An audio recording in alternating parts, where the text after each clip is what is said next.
Hello and welcome back to the Awakening Philosophy podcast. My name is Jed and we are reading the Phaedo. And well, first of all, thank you for everybody who joined us yesterday. Mindy Mandel's channel, all about Platonism, which is fantastic for those interested in philosophy, has a read along every Friday. And we are reading The Republic together in a group with Mindy, myself, and Jacob. And we also stream that live on Twitch for those who want to, be a part of the group, share some questions in chat, get the wisdom a couple of days earlier than everybody else on YouTube. And for those who were joining us yesterday, thank you very much for hanging out. I hope you had fun. And I hope it was fun listening to somebody else talk and read other than myself. And today we are in the Phaedo. Now, where are we in the Phaedo?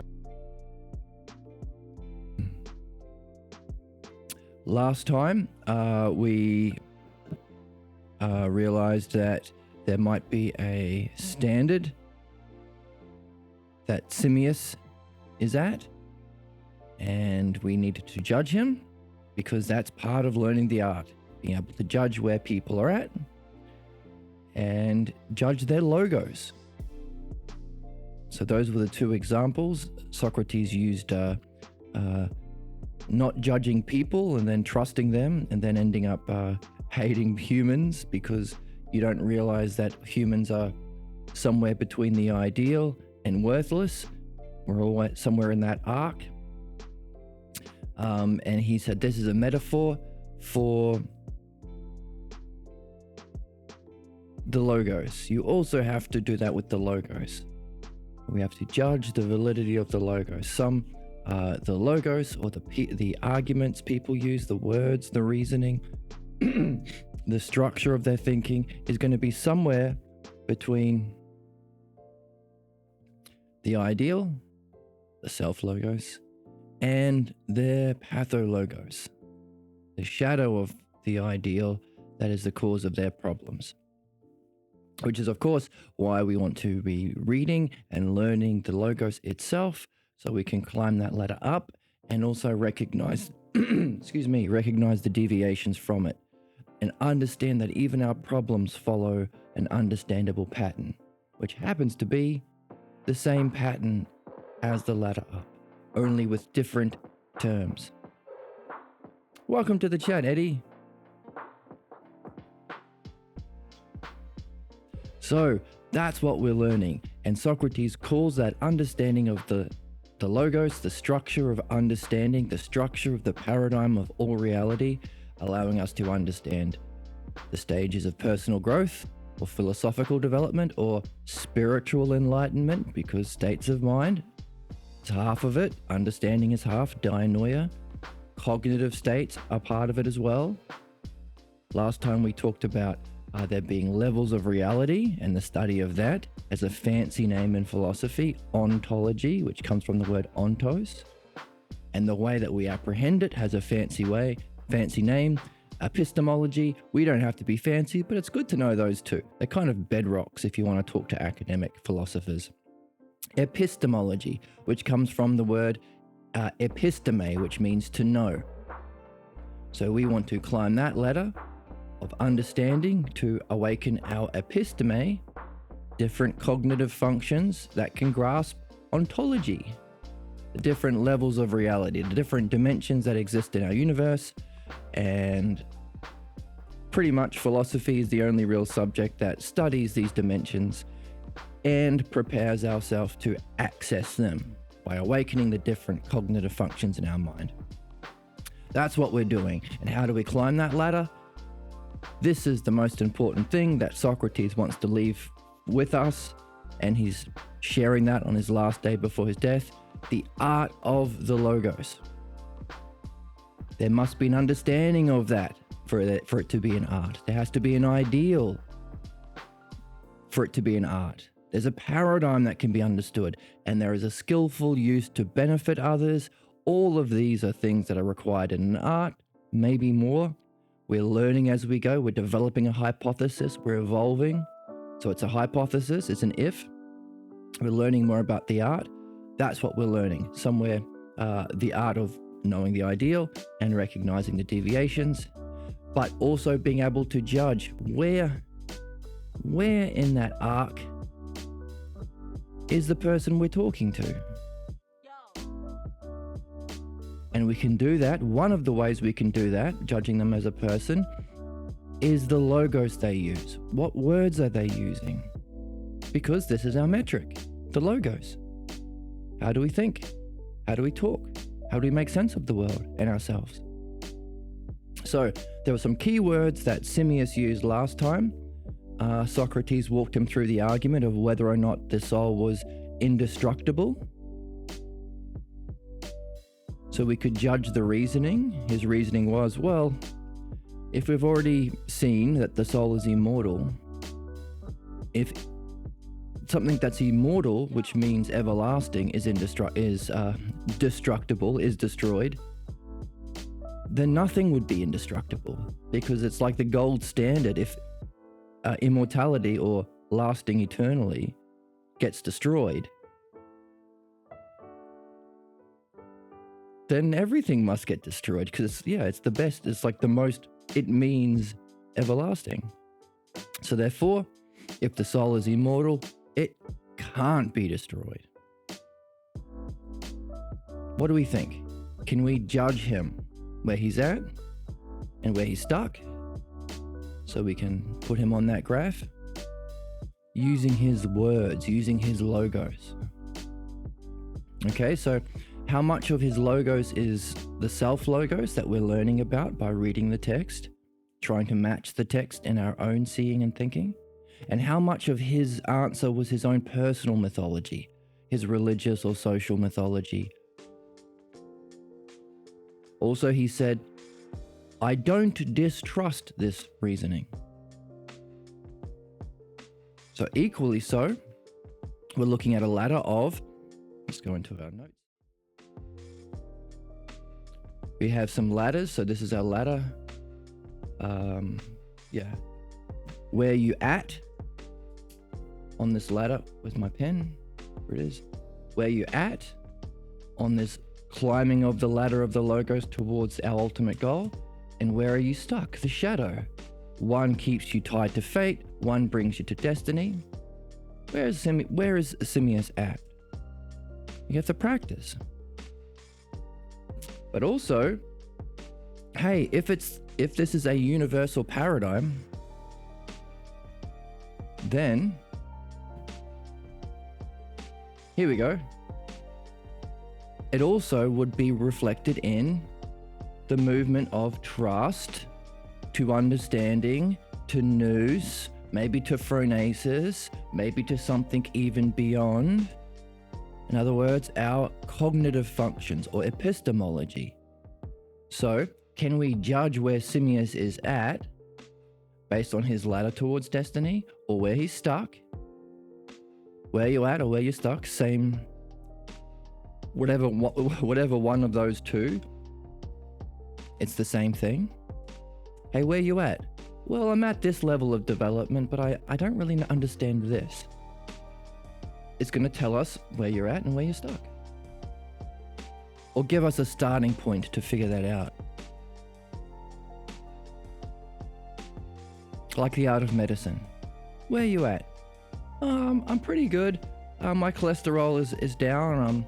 I'm exercising more, but I still have this pain in my shoulder. Oh, where you at and where you stuck? Okay, so what was his logos, his personal logos? He said, I don't distrust that argument. So how well is he doing? Not too well, is he? Maybe only here. Because Socrates said you have to go beyond trust to develop the art. And we already have recognized there is a kind of thinking called dianoia, or understanding directed to the logos. And that is itself a springboard to nous, directly apprehending it. Hyparxis of the soul uniting with being. So he's not doing too great. Socrates said, well, okay, well, fair enough. And then CB said, well, what about Simmias? Do you have any objections? And Simmias like, yeah, well, I also don't distrust, but I want to go further than trust. I want to climb that ladder. Which is interesting. So we're learning about this as a person. If we want to use the art of the logos, we have to judge reasoning and people. Oh, by the way, remember Simmias earlier in the text, sorry, Cebes, this is Cebes we're talking about, who's stuck at trust. Cebes earlier in the texts was able to give a dialectic of learning as remembering. Remember? We actually have notes on it. It was the fourth argument for the immortality of the soul. And CB said, I'm familiar with this, Socrates. Let me give you a dialectic on it. Here it is.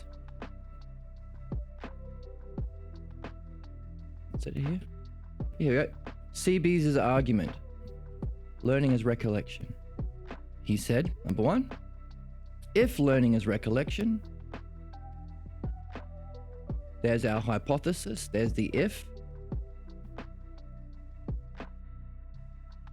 Necessarily we learnt it at a previous time.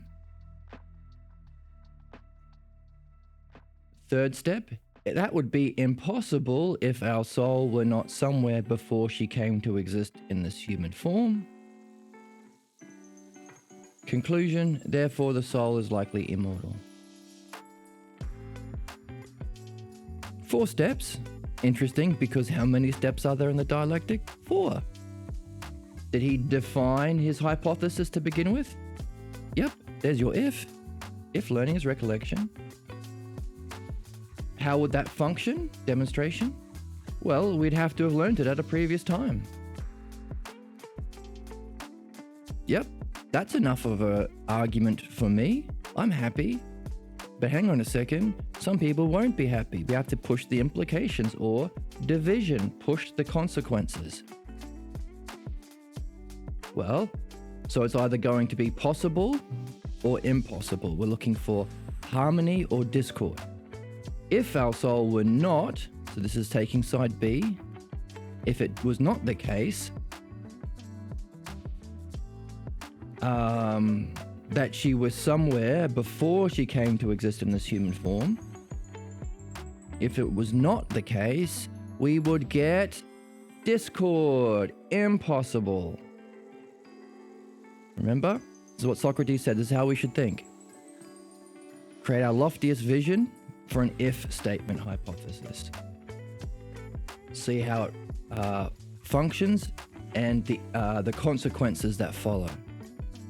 Are those consequences harmonious or not harmonious?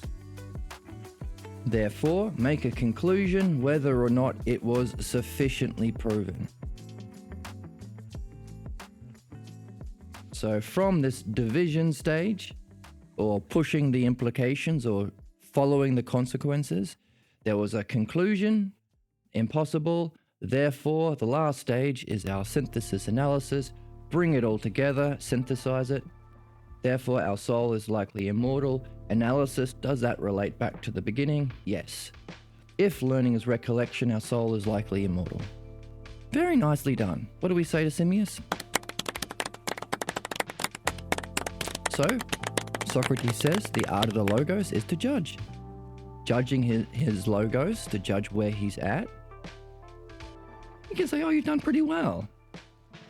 So, nice grasp of the dialectic, nice use of it, and you're using it for an important thing. You're not using it to talk about jelly beans in China or Leonardo DiCaprio's latest girlfriend. You're using it on a good subject in a good way. Then, Simmias came in and said, hang on a second, I'm not as familiar with this. That little rundown of that dialectic wasn't sufficient for me.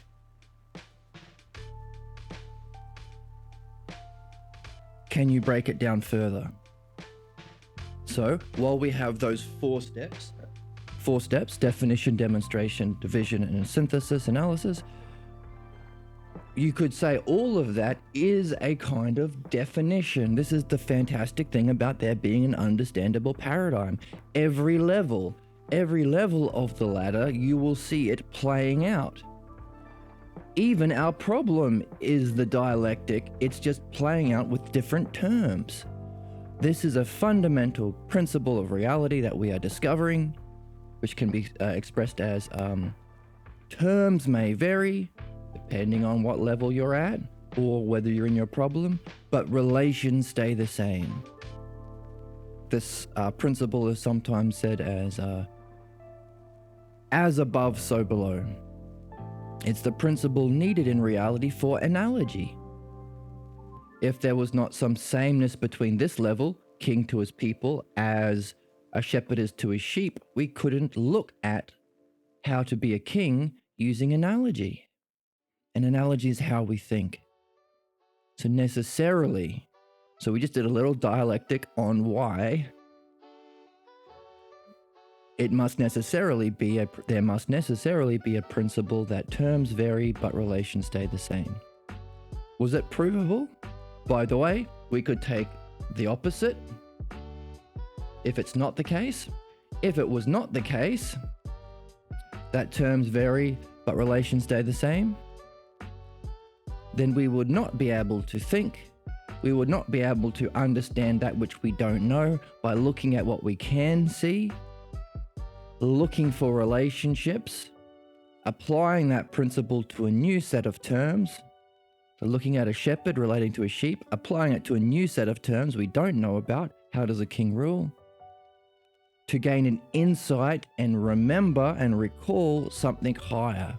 We wouldn't be able to think about new things and wake up. Also, we looked at, Socrates pointed out, by the way, this is the purpose of all physical things. All physical things seek an aspect of ousia or being, but they all also have a purpose to remind us. You see two equal sticks, you use that and you think analogously to a higher level. Because we have to move from the realm of becoming, our physical senses that humans start in as babies, to the realm of being. This is our learning, how our learning transitions from a love of learning to philosophy. Well, how do we do that? Look at two equal sticks and say, hang on a second, there has to be something the same and something different, or likeness, that allows a kind of relationship equality to exist in a higher level, but in a different way. Terms are different, relations are the same. The relation of equality, same thing, the relation of beauty.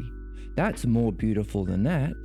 Wait a minute, is there a higher level we don't know that we can reflect through analogy by looking at what we do know, beautiful things, beautiful paintings, beautiful puppies, beautiful babies, and say, hang on a second,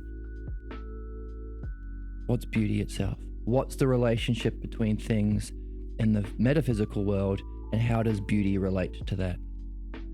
So if it wasn't the case, as above, so below, relations are constant, terms vary, then we wouldn't be able to escape the chains of fate, get out of the realm of becoming, get out of all of the problems that play out, all of these human ills, violence, discord, oppression, people chasing fame and wealth instead of being rational and understanding why we're here. And you can't take your Bugattis with you, but how you nurture your soul, whether it's just or unjust, will have an effect on your development.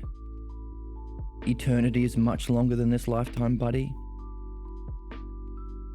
So all of the problems that we face playing out in our world, we have to make the jump to what Socrates is wanting us to do, become philosophia, love of wisdom, which seems to be, so far, a kind of virtue directed towards the realm of being through following the logos.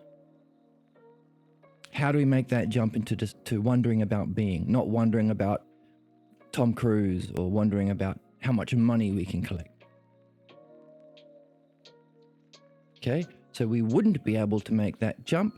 We would be stuck in our physical world of its problems and our fate. We would not be able to reach our destiny. We would not be able to perfect our soul. We would not be able to do what we're here to do. We would not be able to go into the next life purified and able to move beyond the physical incarnations if the principle did not exist. If it did not exist, it would be impossible for us to do those important things.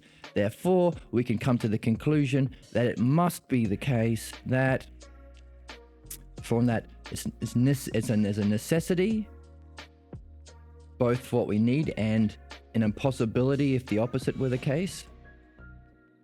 Therefore, we can conclude that the principle, stage 4 conclusion, the principle as above, so below must be a necessary principle for our reality.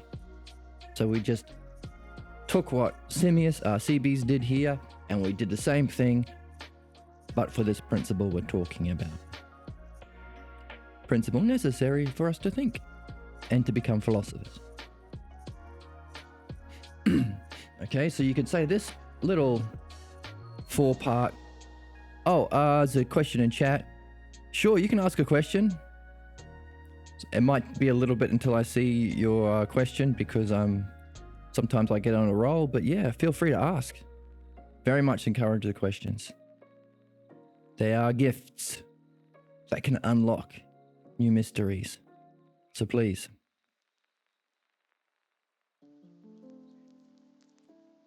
Okay, maybe you've left, but if you're still there, Eddie, send that question through. Okay, so you could say this is a definition. He's just giving a definition. He happens to be using DDAS in his definition. Oh, hang on a second. As above, so below.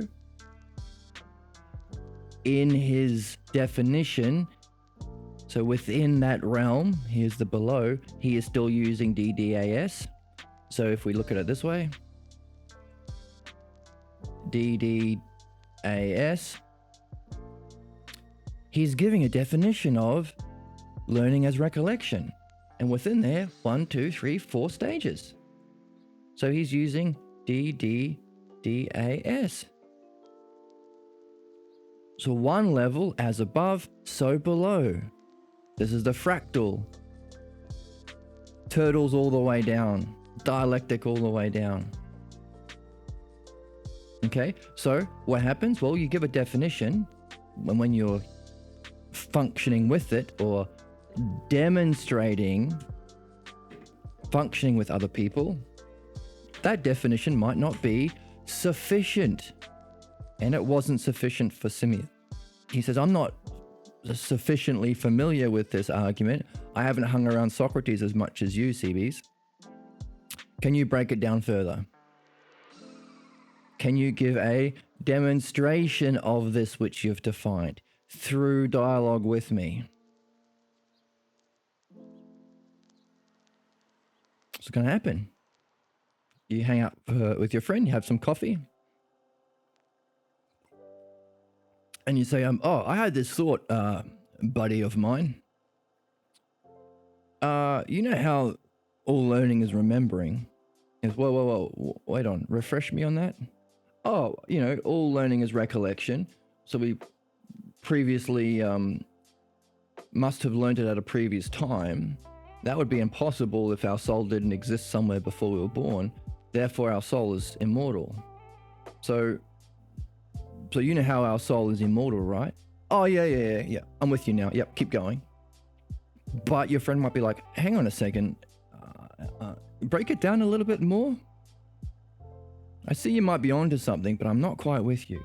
Now you're going to have to demonstrate your understanding. Break it down into the parts.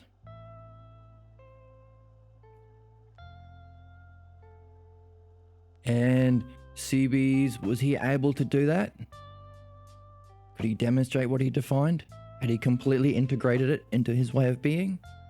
In other words, how far is he Where is he at? No, he wasn't. Wah, wah. So what happened? Socrates jumped in.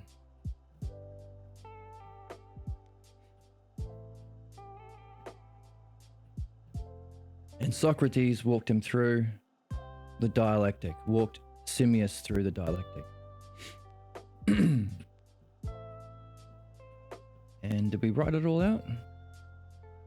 Oh no, we did a study on it earlier.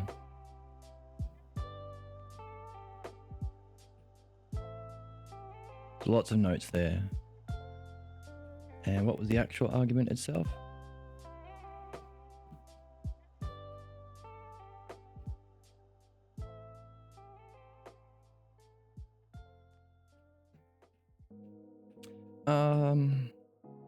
Logos of learning is recollection. Here we go. We made some notes. So you can go back and you can find that episode where we go through that. But Socrates did it. And so why are we talking about that now? And here it is here. Because we are judging the man. We are judging the man. So that was a puzzle. Why was he able to define using the dialectic but not demonstrate with the dialectic? Well, maybe we're getting an insight as to the cause. We are interested in causes. What are we doing? Mastering the art of the logos. What's the second? So that's our cause or our purpose, because it's a reason in mind. We could say it's a purpose. It's our cause or purpose. What's another purpose we have in reading? We want to find out how Socrates moved from lover of learning to a lover of wisdom, from becoming to being. So he could wake up from the physical world and our problems and do what we're here to do. So that's Socrates' second search for causes, the movement from becoming or opinions, like most people who call themselves philosophers nowadays, selling whatever they're selling on their Red Pill podcasts or however their life coaching or whatever. How do we go from opinions to dianoia and nous in the realm of being? True philosophy. Why? Because philos, Sophia, means love of wisdom, and wisdom doesn't just mean what you think, doesn't just mean the opinions you like the best, doesn't mean your personal experience. It means specifically one of the virtues you have to put into your soul through practice, which is following the logos towards being, the specific wisdom virtue which upgrades to phronesis, which is a puzzle we're carrying. What the frig is phronesis? So how do we move from becoming to being, or lover of learning, philomethesis, to philosophy, philosophia? Okay? So we're keeping that in mind. So because we're interested in causes, we can say, well, hang on a second. Simius is not Sebes is not developing the art of the logos. He's sufficient. He's happy to just not distrust. He's just at the level of trust. That's his logos. That's the words he's using that we have to use to judge the man. Okay. Causes. What's the cause for him to not be doing this very well? Socrates just outlined the stakes. It's the most important thing you can do. By the way, this might explain as a cause why he was only able to give a definition of the logos of learning as remembering, but not be able to use it himself.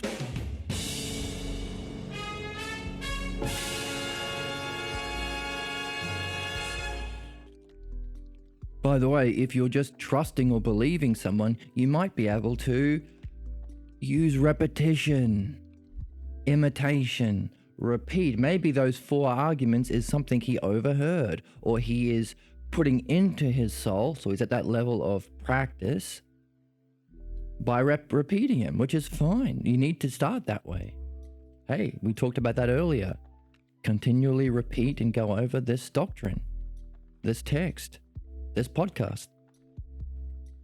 So if he's at that level, then he might be simply repeating those 4 stages of the dialectic of the logos of learning as remembering. But if he, because he is only at the level of trust, he can't use it as an art. He can't use it himself. He can only repeat it. In English, in music, we talk about playing cover songs, which is a level of learning about music. You learn songs of other people and you learn to play it the way they play it. But once you have it, once you understand how and why it works, you can make it your own. You can edit the song, you can do medleys, you can change it to fit the vibe of the room. You can even do what Socrates is saying he wants to do, take Aesop's fables and change them so he can communicate his teaching about the art of the logos to a wider audience through music. Now, in the symposium, he mentions, by the way, music doesn't just mean singing music. It's taking anything from the realm of being into the realm of becoming. We tend to give the word music to poets and musicians, but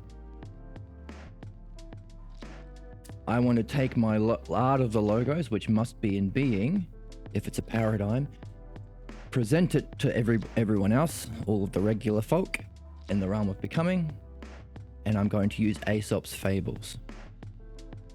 Because I'm not much of a myth maker, he said. So, Seebees, is he at that level? No, he's at the level of imitation, at trust. So our puzzle, how come he wasn't able to demonstrate what he was able to define earlier? That was a puzzle. Why did Socrates have to step in and take over the argument? It's not because he's arrogant. Socrates is always like, hey, anyone else want to play? Get on the court, you have to. I'm willing to follow you if you can see it clearly. He said it several times in this text, so it's not because he wants to be the big dog, like lovers of fame or lovers of opinions are today. So why did he fall down? Oh, by engaging in the dialectic with him, we were able to look at his logos, his words, and judge him. He is at the level of development, and the more we understand about this ladder, 1 or 2 episodes ago we said, by the way, if there is a paradigm, it has to relate to causes. There's the physical causes, there's the causes in mind, there's the causes in being, beauty, and justice, whether it's good for you to do this. It has to relate to ontology. There are levels or dimensions in reality that we can experience with our physical senses and those that are beyond. And our job is to go beyond this. So philosophy is the art and practice. So art has to have a benefit of death and dying, which is separating from this realm of the physical to the next realm. And even then we continue. So there are necessarily dimensions or realms in reality. And this brings in other questions like reincarnation. Socrates has been saying, hey, if you just have regular virtues, or if you have vice, you're going to reincarnate down. As humans, we can experience so if we look at ontology here, and we create this ladder, same ladder, but now we're talking about dimensions of reality. There is a physical world, but as humans and animals experience the physical world. But humans can participate in the realm of concepts or thoughts that animals can't access, which is why we can put cows in pens and milk them and eat them, and cows have no idea what's going on. But there's also a level beyond. We want to go to the level beyond. So far, Socrates has been saying, hey, if you nurture your soul with vice, seek something other than the art of the logos,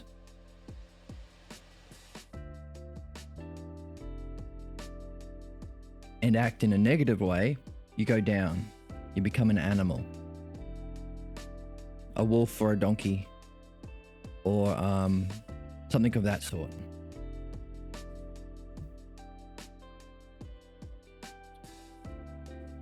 So you have a lesser experience of ontology.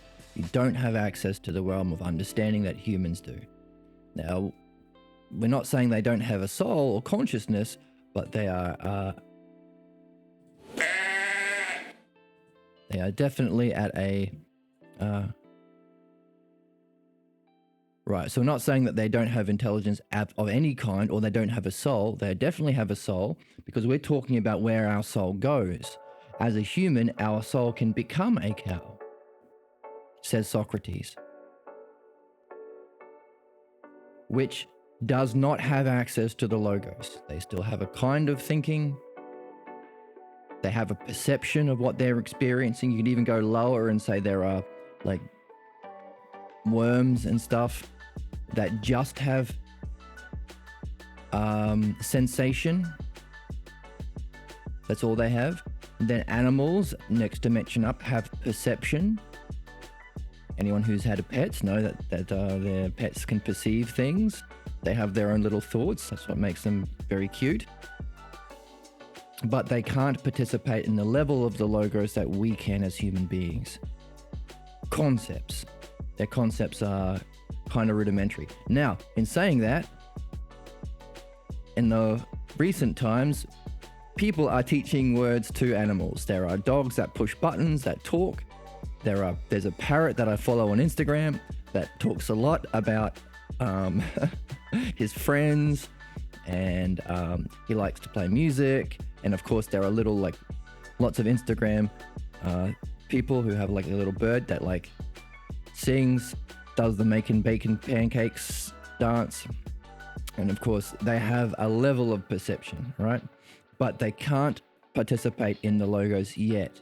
Now, in saying that, the talking dog Bunny the talking dog, has asked questions about dreams and why she is different. Like, she's in a family with her owner, but is not a person. Sometimes she will get mad and say, I'm a person, you're a dog. That's funny, but do not have language yet. Maybe they're getting there. So Socrates has been talking about this. Why do we care about that now? Sure.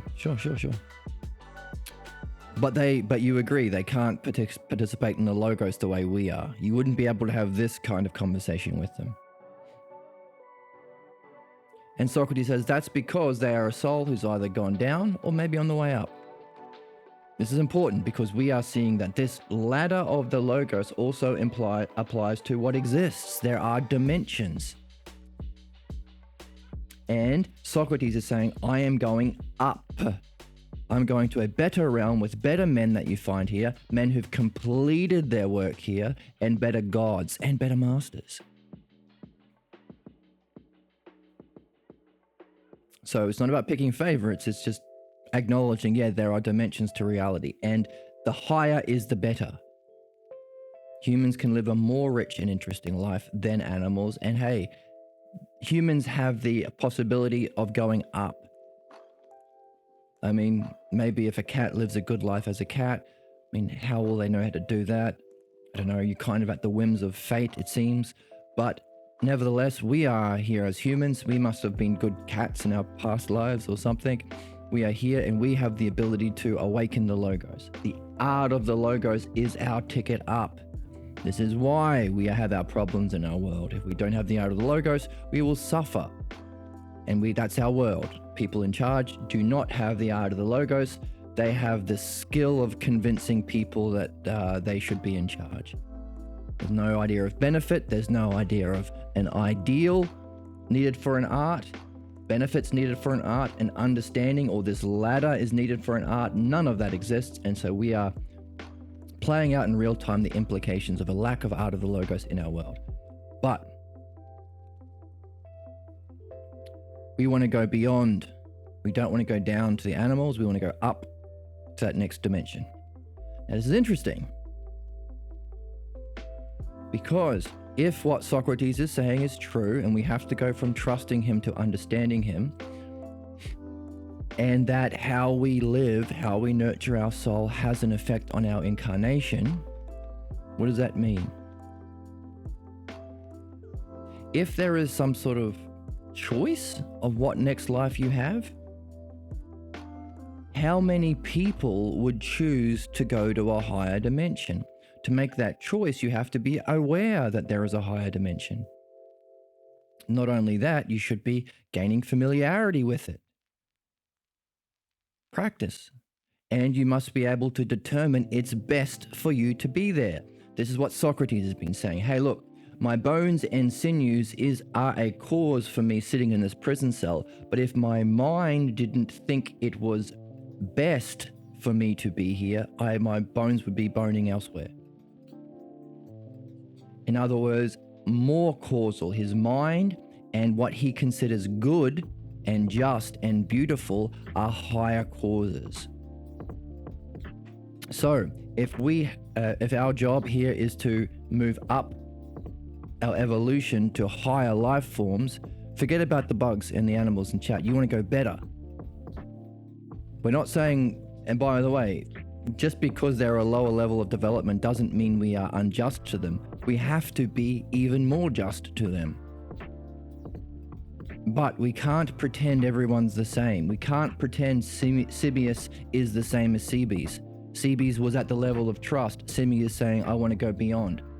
If we don't judge people with the art of the logos, we will end up being tricked, especially by those who we love and are supposed to be dear to us.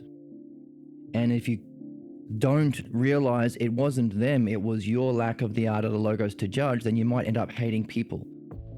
Or same thing with the logos, hating the logos. It's not the logos' fault that Jordan Peterson tricked you. It's not the problem with thinking, like a lot of tyrants become very anti-intellectual. No. It's your lack of the art of the logos is the cause, was what Socrates says. This is important. So we have to extend a great care to our animal friends because they are in the process of learning, and as much as they can participate in justice and reasoning, the more we should care for them so they can move up. And hey, they might have been a human in the past world. And so Socrates is saying, causes, what's good is motivating my physical. So we have to make a good case for the animals that it is more good for them to be humans. If we are harming animals, they will think, well, it's not good to be humans. Humans are unjust. By the way, what we think is good and just is more causal than our physical world. This was Socrates' first search for causes. What you think is good will motivate you, will move your other causes, your physical. So we need to extend care and compassion and empathy and art to our animal friends to show them that being humans is more good, that having the logos access that we have as intelligent, self-reflecting, developing beings is better. It's good. You don't just use your access of the logos to harm people, even though there are a lot of people in power who do.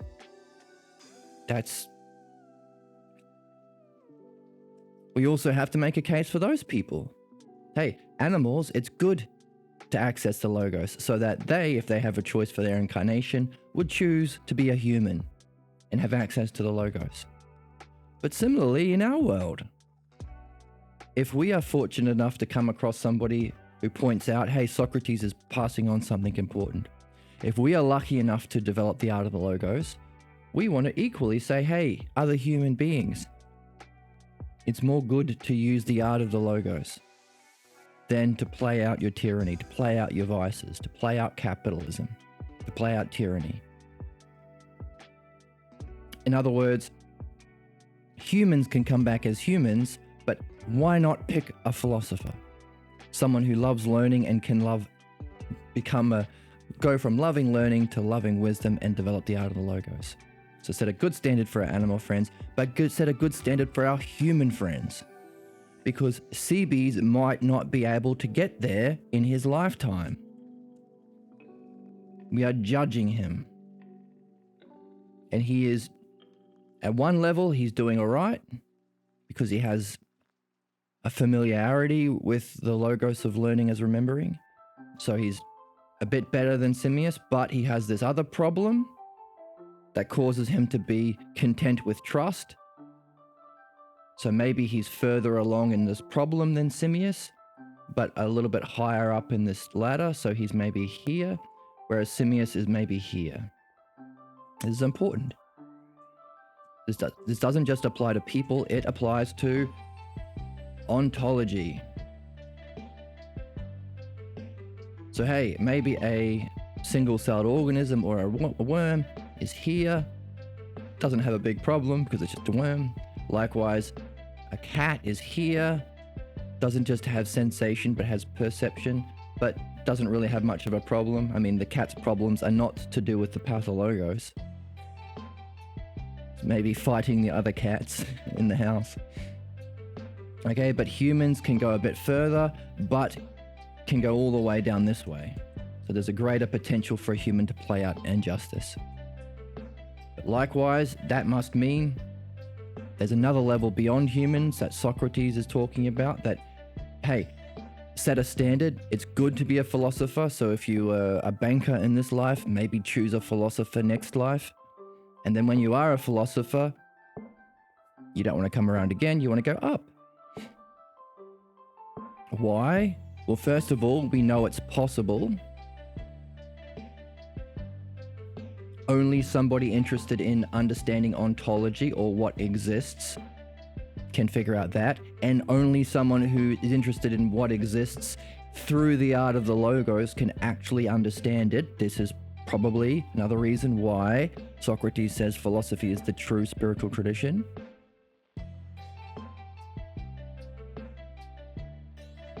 So we want to go beyond this type of existence. We have to purify ourselves from our problems while climbing that ladder up. That's what we're here for. Okay, so how many people would be able to make that decision? First of all, you have to find out that it does exist. That's a cause. Like you couldn't be sitting if you didn't have bones, says Socrates. But you also have to say, hey, it's good. It's better for me to be sitting here. So we have to ontology. So using this ladder for ontology, we have to find out that there are levels of evolution. Bugs are different from animals. Animals are different from humans. The next dimension is different from us. And there might be dimensions beyond that. Which, from what Socrates is saying, he's had experience, nous, and he says that there's an activity going on, so they are going. So there's not just a dimension above us, there's a dimension above that, at least. So that's we need that, an understanding of it as a cause, and we wouldn't figure that out unless we were reading this text together. So good for you if you're reading along, or you're watching along. But we also have to determine it's more good. Otherwise, why not reincarnate down? Why not act like a tyrant in our life and come back as a donkey? So, what kind of skill or art or profession figures out that there are levels of reality and there is such a thing as goodness that has its effect over those levels of reality, so that we can see that some levels are higher towards the good, up that ladder. Therefore, those different levels of reality are more good and therefore desirable. It's more good, beautiful, just, all of those words we're learning about in philosophy, so that we can judge. So what kind of profession does that? What kind of profession, let's write it out, learns? So what we're doing is we're gathering causes.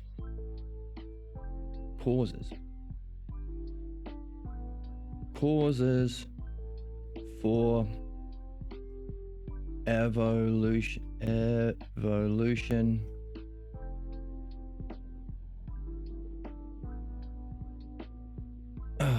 through reincarnation.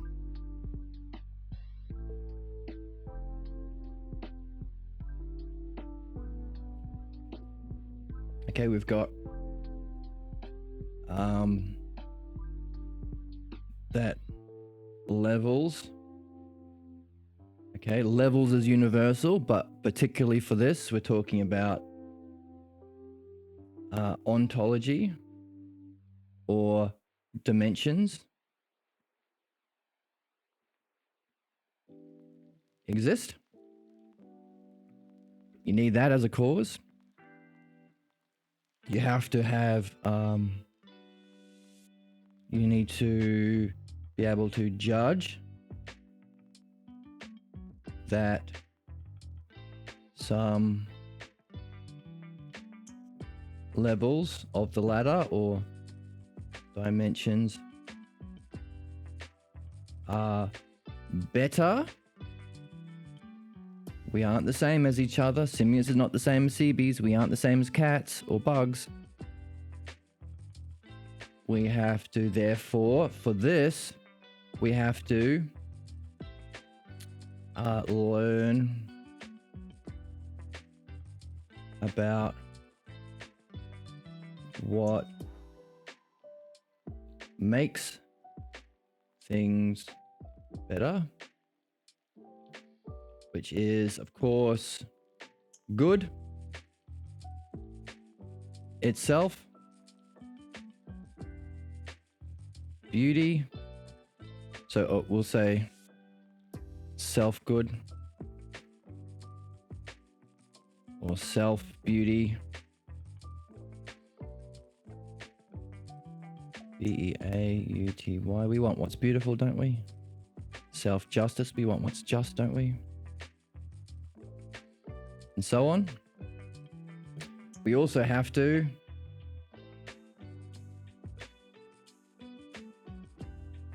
be able to judge, we need to be able to learn about the order and the H-E-I-R-A-C-H-Y hierarchy.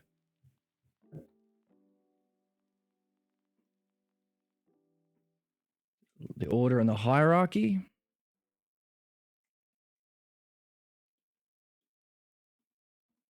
So we can judge. These are things that are needed for judging.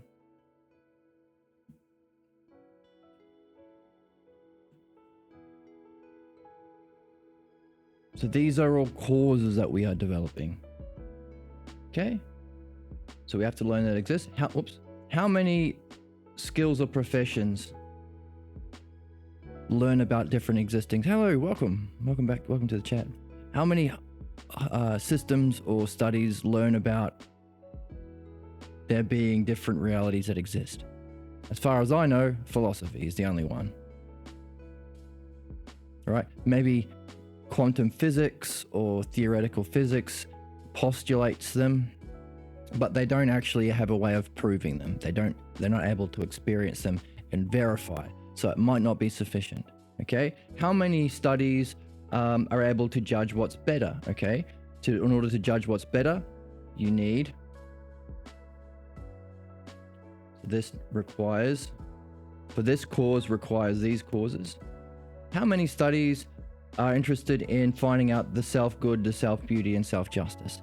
As far as I know, there's just this one Socrates is passing on. Not philosophy the way we think it is, true philosophy, the art of the logos.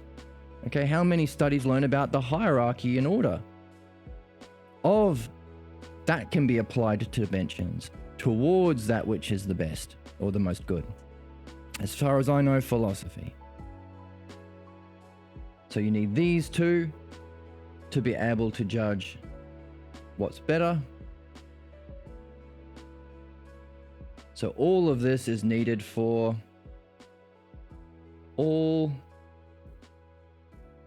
these causes are therefore needed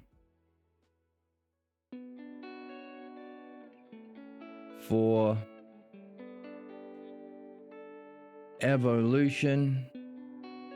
Actually, okay, so we're doing a dialectic, aren't we? So before we can come to a conclusion, that's analysis, we need to synthesize it.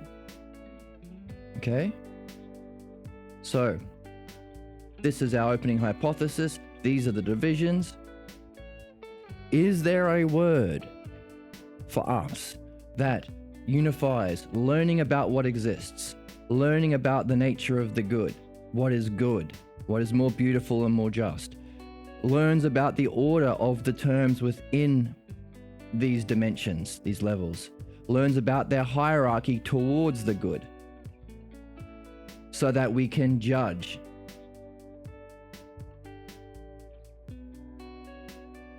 Is there a word that means all of those things together?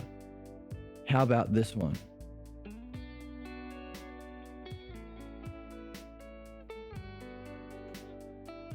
So synthesis. How can we synthesize all that together? How about this? Art.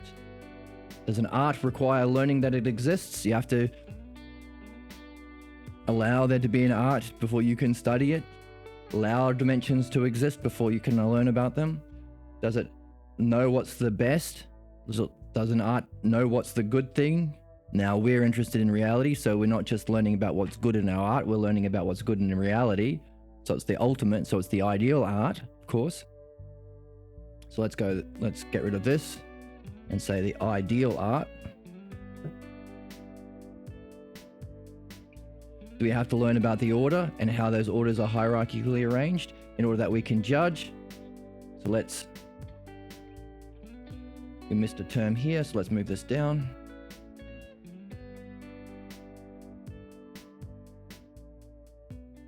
So we can judge. So this would be a higher cause, judge using those. Let's make some more room.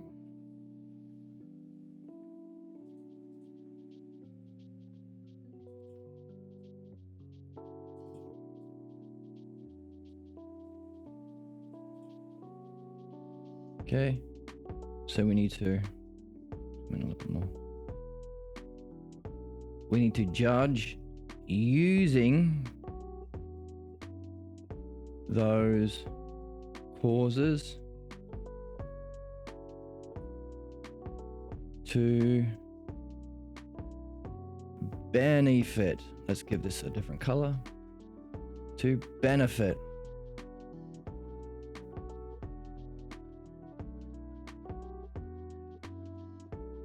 our soul in our incarnations, reincarnations. Okay, there's the division stage. Now we need to synthesize it all together. We can call that, by the way, learning that something exists, learning that there is an ideal or what is most good, learning about the terms, learning about how they're hierarchically arranged, and using all of those causes together. That's the ideal art. Okay, there's synthesis. Therefore,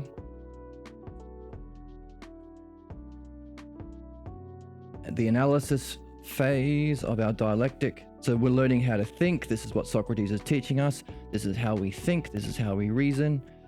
Trust me, he says, but keep doing it until your trust can evolve. Analysis. So take that synthesis and let's zoom in a little bit. Analysis. That's the second part of the last four, which means analysis means take that synthesis and apply it back to our definition. So that's other back to self. This is our self to self. That's our hypothesis. Therefore, the ideal art is needed, necessary. Okay, how do we change our mind? We've got to find what's necessary and beautiful so we can be sufficiently convinced. necessary, necessary to evolve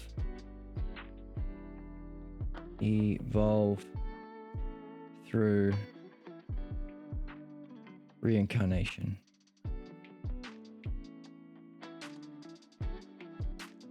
Sound good? We've learnt something. We've done it. We're matching Socrates. We're doing what he's telling us to do. Try it out.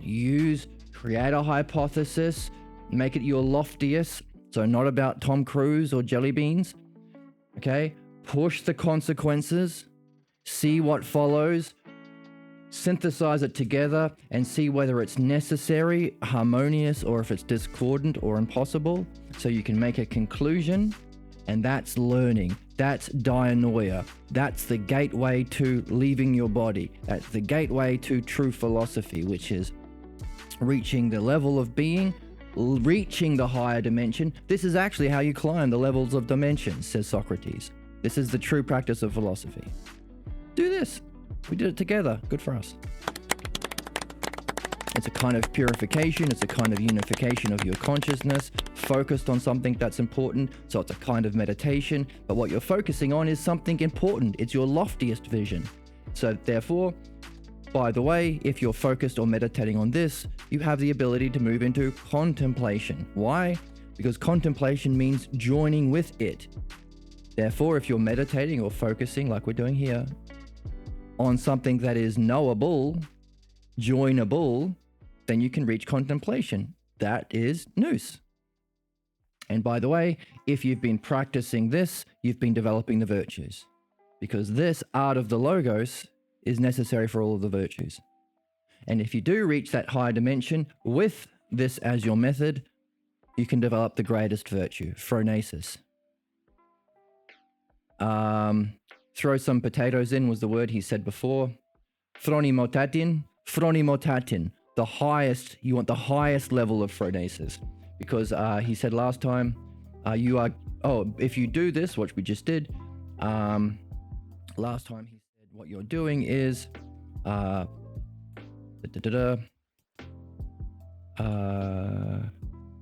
you can't escape your vices through death. The only way you can escape the wickedness of vice, there is no other escape from self nor of vice except the salvation of becoming as good and phronesis. It's what we're doing. The development of the virtues, practicing the dialectic, applied to things in the realm of being, learning the art of the logos, in a way that can trigger that noesis experience, that can upgrade that activity to phronesis. And the best kind of phronesis is the Greek word phronimotatin. Throw some more potatoes in. Phronimotatin. Throw some more potatoes in. For the soul goes to the realm of the invisible, possessing nothing else except her education, paideia. Every day is Pi Day for philosophers. Num, num, num, num. Paideia and nurture. Nurture, of course, we understand is the virtues, the practice of doing this, and education is the art of the logos. So we're seeing more about we're unpacking the soul and solving the puzzles. Okay, so this, what we just did.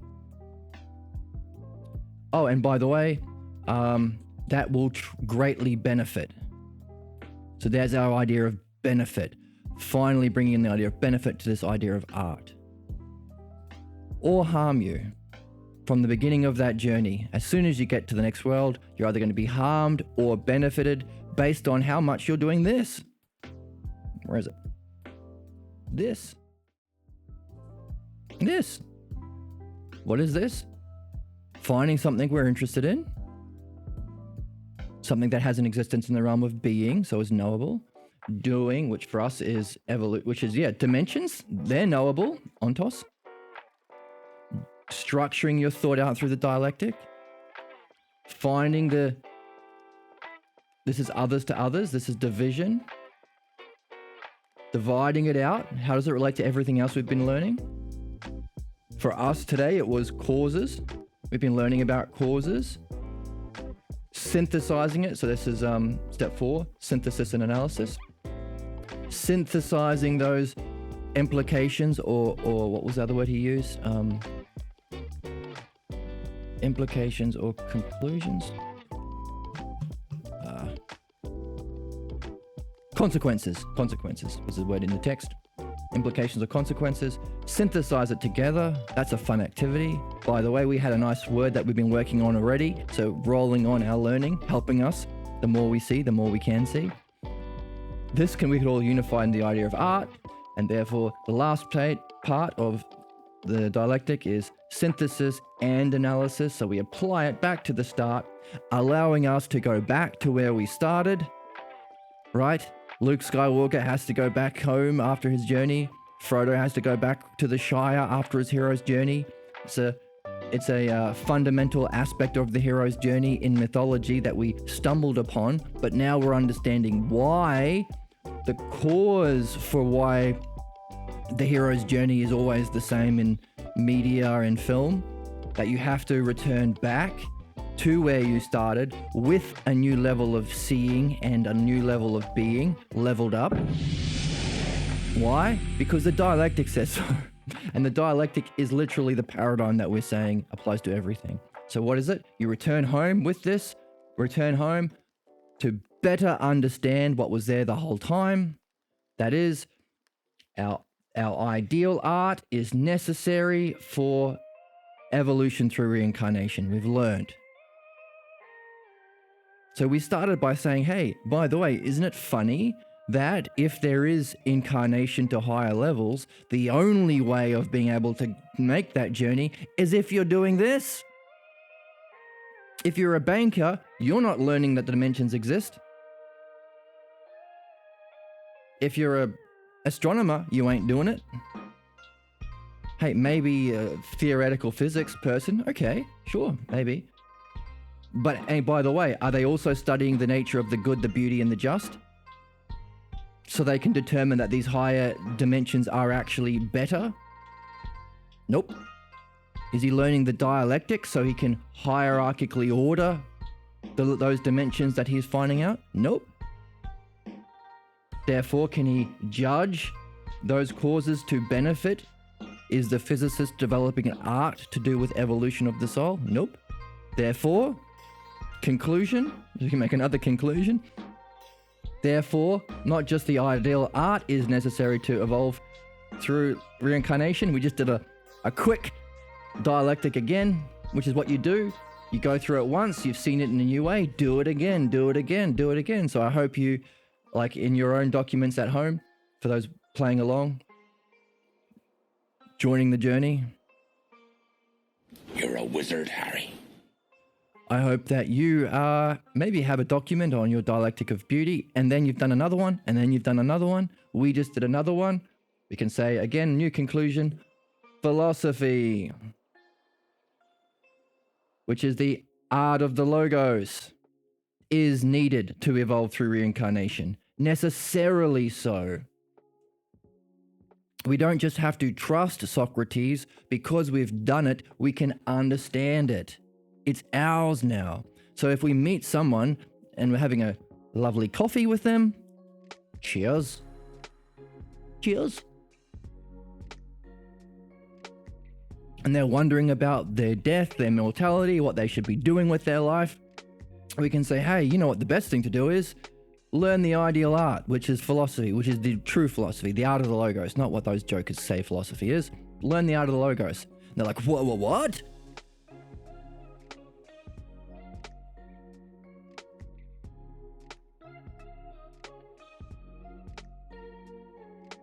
What do you mean?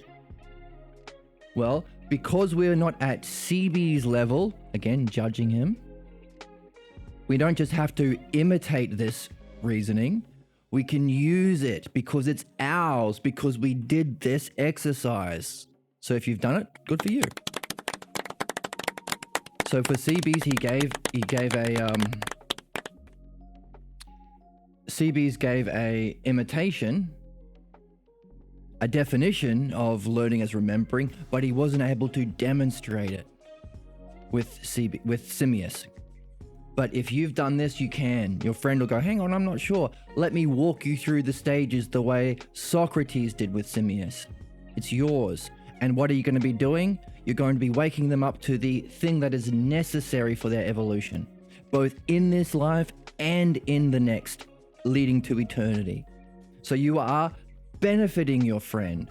You are learning the art that's needed for your own incarnation. By the way, if you're going to go up, probably like the same way we're talking about animals, those that are higher up the levels of cognitive functioning should be caring for those underneath. We should be caring for the animals. We should be caring for our flora and fauna, caring for the planet. Okay? Those that don't have the art of the logos but are given power in our world are causing animals and the planet and other human beings to be harmed. This is a consequence of not having the art of the logos. Therefore, if we are wanting to develop, then maybe those higher dimensional entities can have the ability to bestow benefit to regular humans, like Socrates, through time communicating through this text. Or maybe the daemon. That's a puzzle. If there's a daemon, then that's a higher dimensional entity that should be communicating for our benefit if it's good. Through the logos that we can unpack, allowing us to not just get the benefit, but learn the ideal art. So maybe if you learn this and you have fun making your own dialectics, and then you go to have coffee with your friend, fancy, you go to have coffee with your friend, and you practice it, you lead them through this, you're benefiting them, you're learning the ideal art, you might even be becoming more like a daemon, which might be necessary for your own incarnation. You don't want to be led into the club if you're going to, hurt other people that you have influence over. Just like the people in charge of our planet. We make sure everybody who makes laws in our world has this art so every animal and human is cared for, right? Oh no, we don't do that. But we should. Because that's the paradigm. Not because it's our opinion, because we can walk anyone through that reasoning to come to that conclusion. So anyone who's genuinely open to understanding can be led to the conclusion that anybody in our society who has power over others should necessarily be learning the ideal art so that they can benefit, not just in this life, but in their incarnation, specifically for those on the lower levels of dimensions who need more aid. Specifically, like right in this, we do the opposite. The people in power seem to enjoy harming those who are less fortunate, more marginalized, more in poverty, minority, people who are in the minority. We want to do the opposite, necessarily so. Not just for them, but for their own learning of the art, for their own evolution through incarnation. And we don't have to just be believed because we have shaved our head and we're wearing a robe, or because we have a fancy title of guru or something. No. Screw all that nonsense. How about just simple dialectical reasoning? How about anybody can play? How about anybody can understand the necessity for those under our care and for ourselves to develop the ideal art, the art of the logo, so we can benefit everyone, particularly those on lower dimensions of ontology, but also for our levels of incarnation. Also, it means our conclusion with our friend at the coffee shop. We're convincing him. Maybe it starts with trust, and hopefully he will practice this dialectic structure too. But he should be doing philosophy. He should be reading the Phaedo with us, because it's necessary for his evolution through incarnation.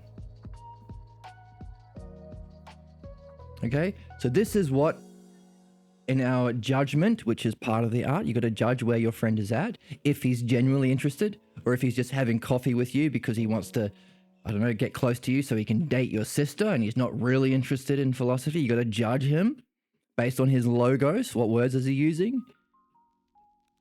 So in a similar way, we can judge Simius and Cebes to say Cebes' logos was trust. Therefore, he couldn't unfold over coffee the steps the way we are learning to do. He doesn't have the art. And we can see it in his logos. He said, bring up the text. He said, so this is CB's here.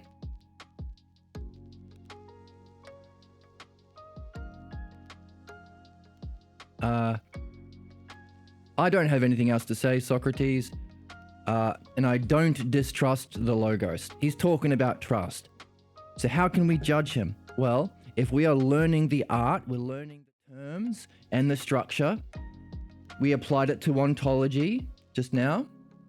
Talk about levels of being, from bugs to animals to humans to the next level of humans to maybe daemons to maybe beyond daemons. So this is ontology. It also applies to epistemology. If it is the universal order and structure, it should apply to how we know, or cognitive functions. So we might be okay, he's here, but actually, no, he's down here because he used the word trust. That is one of the terms on the same ladder. So the good thing about this being a single paradigm is, hey, whatever you're talking about, if you're talking about ontology, if you're talking about causes, if you're talking about destiny, if you're talking about anything, there will be an equivalent term in this ladder. There will be an equivalent term that will be following the same structure. Term. Equivalent term. Why? Why can you look at, so we've got let's do this one over here, bugs, animals, humans, daemons, etc. Why? Why can you understand where they are at ontologically by looking at what the words they use in epistemology? Those are different terms. How can they follow the same ladder? How can you use one to gain insight in another? Whether they're talking about how they think, or what level of being they're on, or what causes are they interested in. Hey, Socrates' teachers, they were interested in physical causes. Can we judge their epistemology? Yup. Can we judge their level of evolution? Yup. Why? Because they're only interested in physical causes. What about Anaxagoras? Can we judge him? Yup. He was interested in mind. So he's better. But Socrates says he didn't go far enough. So Socrates, we can say, is above Anaxagoras. So here's the question. If there is a single paradigm that we learn that exists in everything, how can we judge, if that's important in an art? If you're a doctor, you have to judge a patient. Otherwise, what are you there for?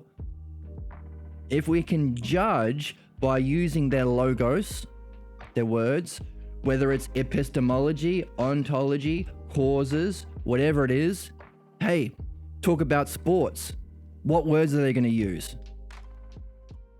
I believe my team is better.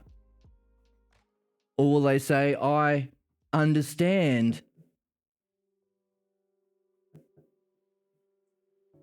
that Stephen Curry is a better three-point shooter than Klay Thompson? Whatever you talk about, you're going to get an insight. Why? How does that work? Because of the principle that we have been talking about today, which was, what's the principle of today? Terms vary, relations stay the same. That was the dialectic we did first today. Terms vary, relations stay the same. And how did we show that? We did a dialectic by saying, by the way, if not, then what would happen? There'd be no analogy, because analogy requires terms to vary. So we have like a shepherd is to his sheep. We look at these terms as to these two dots mean as king is to his people. So this is how we think through analogy. What is that? That's a movement from what you can, from what you can see, can see into what you can't see. Why? The relations will stay the same. There will be something both same and different in this level of ontology and this level of ontology. Different terms, but you're learning about how a king should relate to the people by what you can perceive, because it's easier to see how a shepherd relates to a sheep. That's how we learn. Socrates goes on in our argument that we revisited today. Learning, ing,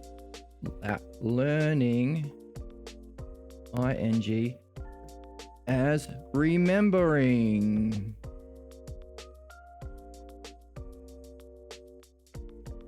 This also was something that we have looked at, which is what Socrates says, hey, the purpose of all physical things is to do this, to remind you of a higher ontological dimension that exists, and you are here to remember. What does he say? He says two sticks, they look.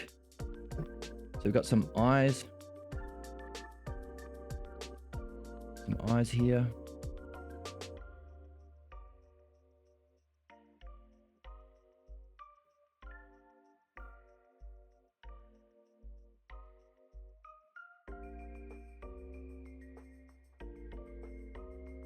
They look equal.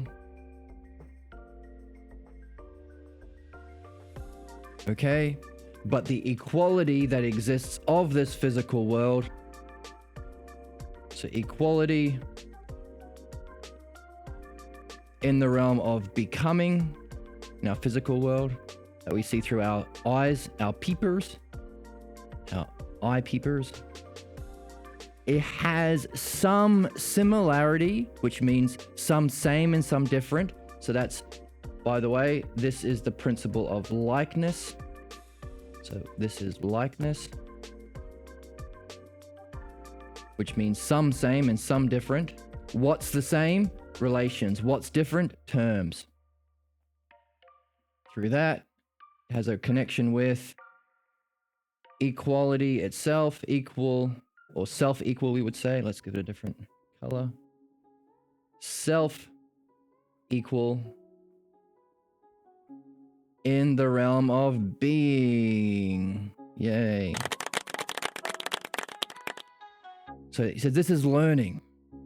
This is learning. That, and also it's the purpose, or we have a new understanding of purposes now. The cause, or a cause of this is a higher cause, so we can say a higher or being or mind cause, which is one way of understanding the word purpose. The purpose of sticks and all physical things is to remind us of the realm of being. Why? Because you'll look at the sticks, you'll be Bart Simpson here looking at the sticks, go, oh my God, they're equal. Your friend will be looking from a different angle, go, no, they don't look equal to me. Hang on a second. How can equal be unequal? Can't. In the realm of being, in the world of becoming, sure. Same thing with beautiful things. Might look beautiful to you, might not look beautiful to me. Might look ugly to me. But can self-beauty ever be ugly? Can self-equal ever be unequal? No. So there is a similarity between one level and another, but a difference. This is, so therefore, terms may vary, relations stay the same. If not, there's no analogy or thinking. This is thought. But also there would be no learning.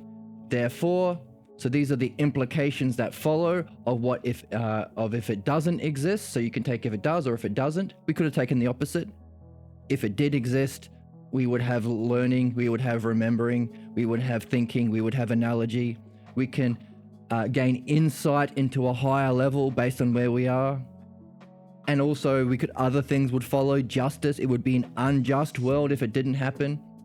So from that, we do a conclusion, which is, therefore, it is necessary that the hypothesis exists that terms vary, relations stay, let's make some room, relations stay the same or as above, so below. Another way people say that is macrocosm is to microcosm. There's lots of ways that people talk about it, people who've discovered this on their own, cosm. But the difference between people who use that as a handy catchphrase or maxim and us is what makes the difference. We are reasoning it out. How? The way Socrates outlined it us to do. Let's go into the text. Remember, this is all just from Socrates. He wants to pass something off. There's a reason why we call him the father of Western thought, and everything since him has been a footnote. And we're seeing why. Because we didn't pick up what he left for us to pick up. We missed the ball. And we can find out why. Translators didn't translate it well. The Emperor Justinian, who crushed understanding to replace it with faith, took over. We've only had this translation in the last 5 years. There's a lot of causes for us not picking up the art of the logos, but what's important is that we finally freaking do it. And we can, and it's fun. And Owen says, wow.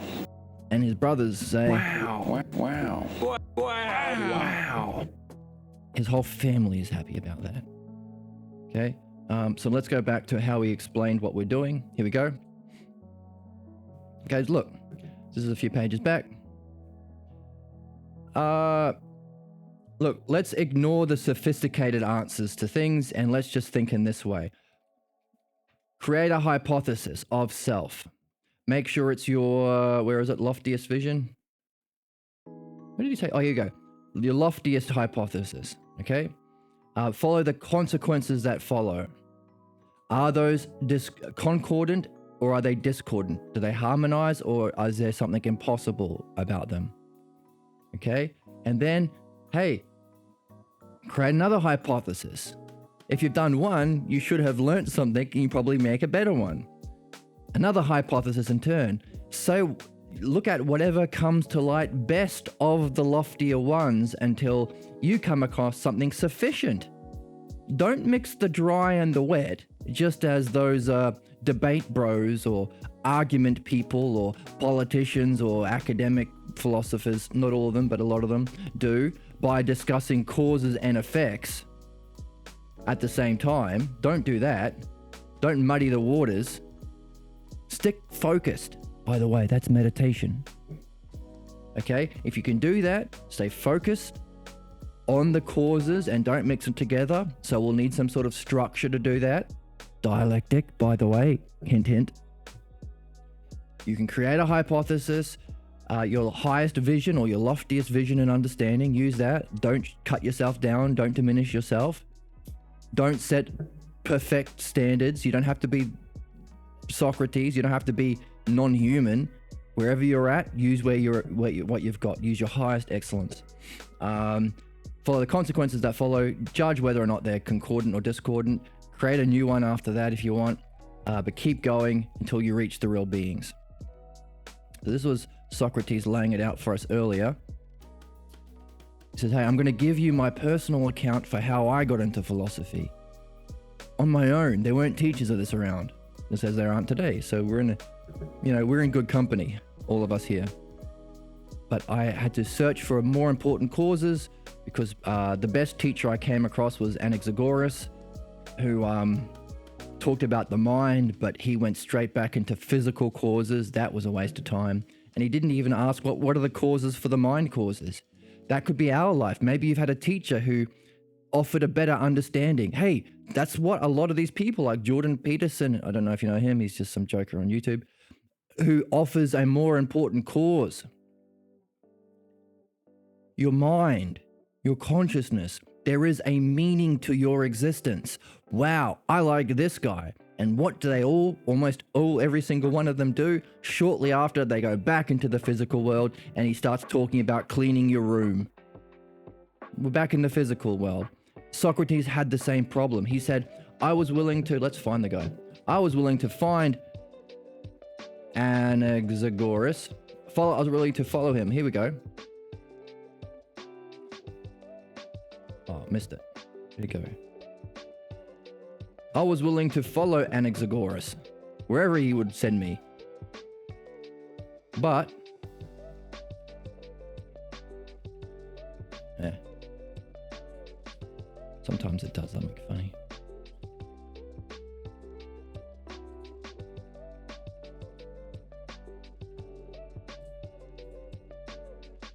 Anaxagoras said it was through mind that our physical cosmos is ordered, the cause of it all. I was delighted with this cause. It appeared to me to contain the correct way, that the mind is the cause of all. If the mind orders, it would have to direct everything and arrange each and everything in the best way. So there's another level of causes. If there's mind, it has to be relating to what's best, the way it should be. So these are the causes that Anaxagoras should have gotten into. What is the good? What is the just? What is the beautiful? That's what's best. Here we go. What is excellent or best? There's our seeking of excellence for us to be a philosophers. Use your loftiest vision.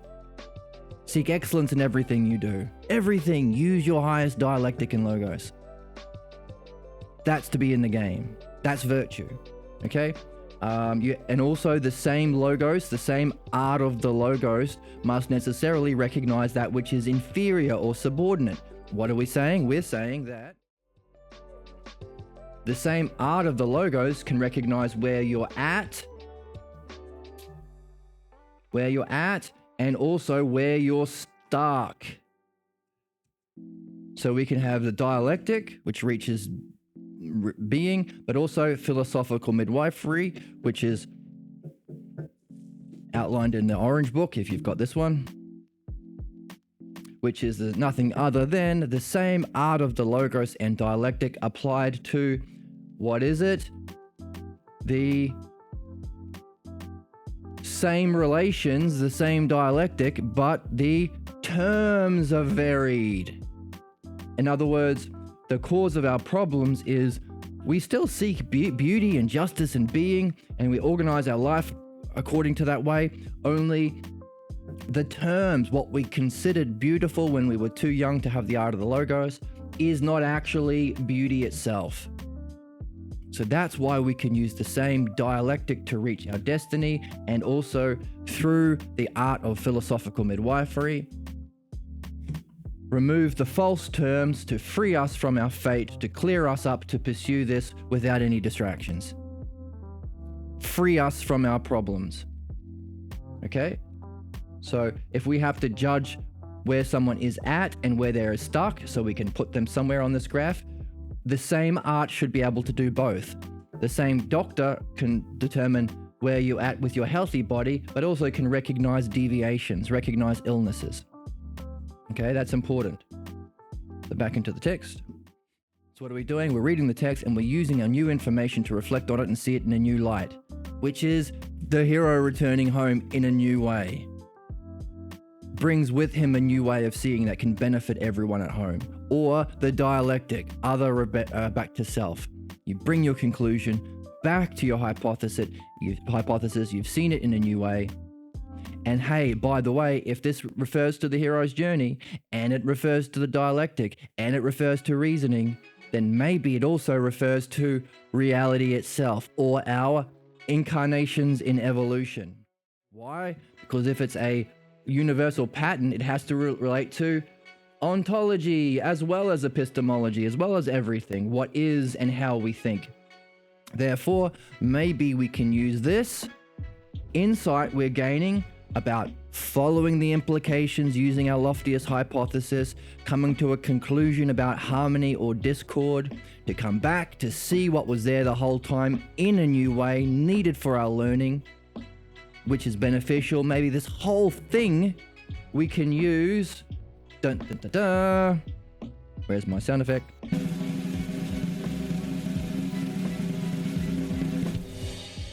This principle that we've just showed is necessary. Terms vary, but relations stay the same. We can use it to therefore come to a hypothesis from what we do see, all of those things we've just seen, we have see it, to what we don't see. What's one of our big questions? Why the heck are we here to begin with? What's our cause, or cause but including mind, our purpose? What's our purpose here? This is a big question because this makes us rational. If we ignore this question, we are irrational. We have not joined the human race. We're slightly above animals maybe, and maybe worse because we can play at our problems. Okay, so what don't we know? Why the heck are we here? What's our purpose? It may be, if we see that this structure is from self to self, then that self goes to others, others to others. These are the divisions. From that we have a conclusion that we take back to the start. But we've learned by this process, we've gained a benefit by developing the art of the logos. Can we use that to create our loftiest hypothesis for why the heck we're here to begin with? Can we use that to imagine a higher level? Are we on a process caused from our cause? Is something causing us? Caused the levels of ontology, the dimensions of incarnation. And are we going back because we want to climb back up? So can we see that we are returning? Why? Why return back to our first cause? Why does Luke Skywalker come back to his hometown? Why does Harry Potter come back home with his... Why does the hero go back to where he came from with a new power to make things better in the hero's journey? I don't know, but we have what we need to create a hypothesis and carry it with us as we go, which is one of the causes that we talked about. Holding on to our causes is to have a goal. One of the big causes is, what the heck are we doing here? Why are we here, and what should we be doing? So maybe we can use this principle of analogy to create a hypothesis and hold on to it and carry and use it in our thinking and our reflections to see whether or not it works. And if it doesn't, create a better one. Don't be precious with your babies. Upgrade them. Come up with a better one and see what's sufficient.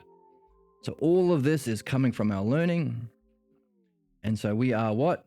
Judging our friend Simius and CBs. Okay? So we can use the same paradigm. Terms vary, but relations stay the same. And say, hang on a second. Trust and understanding.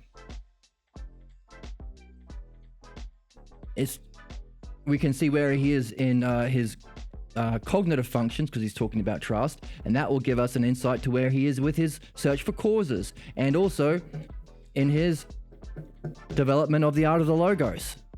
This is what we're interested in, the art of the logos. So we could say the art of the logos has a ladder. Let's add that in. There must be a ladder of development of the art of the logos. Where can we put it? Maybe here. Got some space here. Yeah. Let's give it green. So we can say the art of the logos will have a ladder with equivalent terms. So we're judging him. And this, I think this probably, I'm just guessing here or hypothesizing here, art of the logos is probably one of the better ones. Like this is, like if we are to judge people, the art of the logos will probably be the standard, because we saw the art of the logos. We can go back to our dialectic and say the art of the logos here contains an understanding of ontology, dimensions of reality. It contains an understanding of metaphysics. It contains an understanding of the dialectic to have the order and hierarchy. It contains understanding what would benefit, so you can use it artfully. So it's sort of, we could say, therefore, it is more hierarchically causal. We can put, out of all of these ladders, we could arrange all of these ladders, causes, ontology, epistemology, fate and destiny. We can say the art of the logos could be more hierarchically arranged on the ladder of ladders. That's a fun game. That's a fun thing to wonder about. And in any case, it's a big question, by the way. Hey, you can learn the art of medicine. You can learn the art of music. You can learn epistemology and ontology and causes. But hey, would they all be subsets of the art of the logos? Therefore, is this the thing worth most pursuing? Well, it did seem in our conversation with our friend over coffee that the ideal art of the logos is necessary for our evolution. So it does seem to harmonize with our other conclusion, our hypothesis that the art of the logos is the ladder of all ladders, or the most hierarchically arranged, or the most causal, or the most, what's another way of saying it? The most, our greatest purpose, another way of saying it, the most encompassing, the most metaphysically primary, hyparxis. There we go. We can take all of those expressions, divisions, unify it in one word, hyparxis. By the way, that word hyparxis won't be meaningful unless you say, hey, by the way, let's do it. By the way, something that is the highest, let's zoom in a little bit more, the highest or most important. So one way we can say that is the most causal, C-A-U-S-A, causal. We can say it is the most encompassing,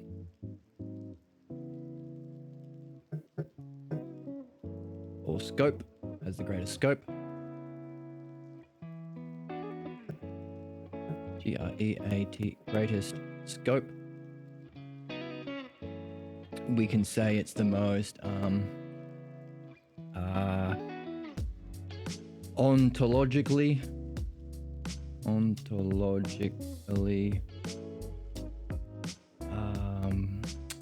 superior, the most metaphysically primary. We can say it is the most important, our highest purpose, because purpose is a kind of cause that relates to our mind and our being. Highest purpose. So these are all the different ladders. So we're talking about the highest rung of the ladder using the different ladders we've talked about. The highest rung of the ladder of causes would be the most causal. The highest rung of the ladder would be, on ontology, the most ontologically superior. You could have a ladder of influence, has the most encompassing or the greatest scope. A ladder of metaphysics, it is the most metaphysically primary. Ladder of different purposes we can be following, goals we can have, it's our highest purpose. Hey, by the way, we didn't do, I reckon, so what I'm doing now is, because I've discovered a pattern, I can fill out the rest of the pattern. Terms vary, relations stay the same. This principle is what we need to do puzzle solving. Discover a puzzle, like we talk about in a video game. You go past, there are 3 picture frames as you walk down a hall. If you're playing a puzzle game, you notice that there are 2 gems in the eyes of every person, except this last person only has 1 gem. You can infer, hang on a second, there's a pattern, but there's 1 missing here. My purpose in this video game is to find this gem and put the gem in the picture. And when you do, suddenly a mysterious door opens and you can go to the next part of the game. This is called abduction. You're given some terms and you're given others that are missing. By the way, that's analogy. If I say a shepherd is to his sheep as a king is to his people, is to his throne, is to his royal chariot, and I stop there, you can, hang on a second, these are the same, these are missing, my job is to solve these 2 puzzles here.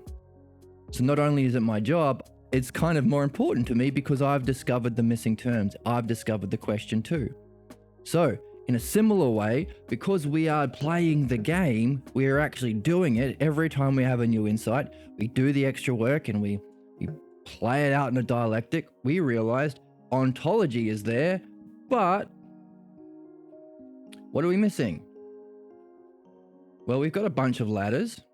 So we realize, hang on a second, all of these ways of talking about the highest and most important happen to be ways of talking about the highest rungs in each ladder. Wow. So, what other ladders are we missing? We've done ontology, we've done causes, we haven't done epistemology, and we haven't done this one over here to do with the aspects of being. So let's throw them in. Let's see if it works. Let's see if our hypothesis works. Okay, let's do it. The highest or most important would be the most causal, the most encompassing, the most ontologically superior, the most metaphysically primary. You could also say it's the best or the highest. What would you say? The most profound cognitive function. So understanding is better than trust. But nous is better than understanding. Oh my God. Cognitive, which God? Function. And we also said, those levels of our hypothesis that we can rank the aspects of being, the ideas, self-beauty, self-justice, self-equal, self-same, self-different. So we'll say,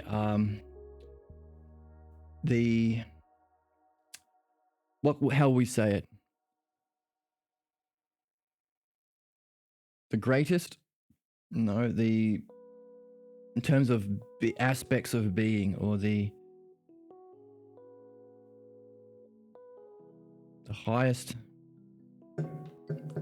aspect of being,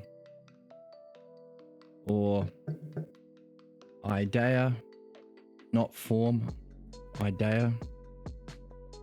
By the way, we've got a whole bunch of lists. What's that? Division. What do we do after division? We synthesis analysis. So can we have a word that synthesizes all that together?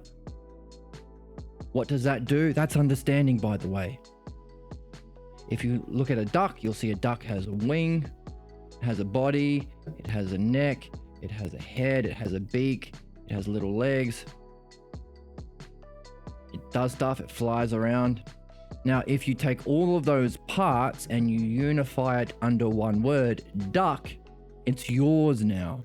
You can see through that understanding. You can see a new duck you've never seen in your life before, and you'll go, oh, look, it's a duck. This is the significance of synthesis, or unifying it into a single word. Our understanding seeks oneness, which is curious, because our understanding is that part of the soul. It seeks oneness. Our desires seek goodness. What's that? Uh-oh, there's a pattern. We've talked about the parts of the soul.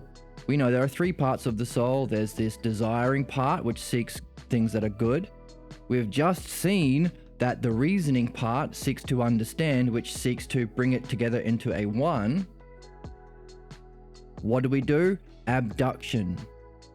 Philosophical, analogical abduction, which means, oh, this painting has been solved. We put 2 gems in the eyes of this painting. This painting has its gems. This painting is missing.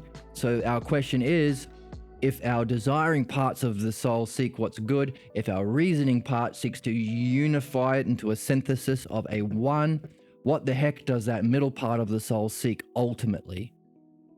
Because we have the idea of the one self. We have the idea of the good self. So we've got a missing term. That's a kick-ass question. It's a tangent for now, but we can keep that in the back of our minds, keep that in our inventory. Maybe that will come back later, who knows? But that's another example of how we look for puzzles, how we look for mysteries, how we play the game of reading. Okay, so what do we do now? We unify it into a one. That's called synthesis, which is the step 4. Is there a word for the most causal, the most encompassing, the greatest scope, the most ontologically superior level dimensions of reality, the most metaphysically primary? So what causes the physical world? The highest purpose for us, the most profound cognitive function, that's what we want. The highest aspect of being or idea. Socrates gave us a word in the text. So we've discovered a question, and the logos, the text, gives us an answer. So we hunt through the text. So if we realize in the game that we're missing a gem, we have to find the gem, not in a different game, but in the same game that gave us the puzzle. It would make no sense. You'd have to load in a different video game to find the gem in this video game. Doesn't make sense. I gotta find the gem in Silent Hill to use in Resident Evil. Okay, so can we find the answer in the text too?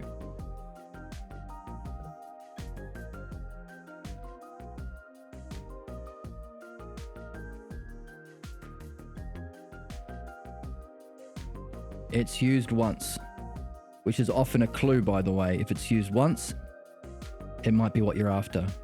There is only one gem that will fit into that puzzle piece in the video game. This is back in page 33. Let's read it. Take notice, says Socrates to Simmias. That which we are always repeating is the case. The beautiful, the good, and every ousia such as this. We also refer the things from which perceptions arise. Even things we see, they're all referring to this. Refer to the same ousia.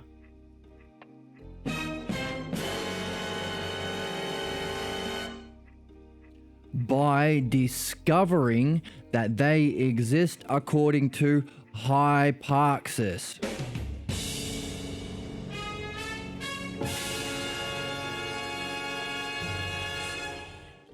Prior to ourselves, and we must necessarily compare to those selves as they do exist in this way, and must also be for our soul. So this was the puzzle that we looked at earlier. Is there a hyparxis of our soul?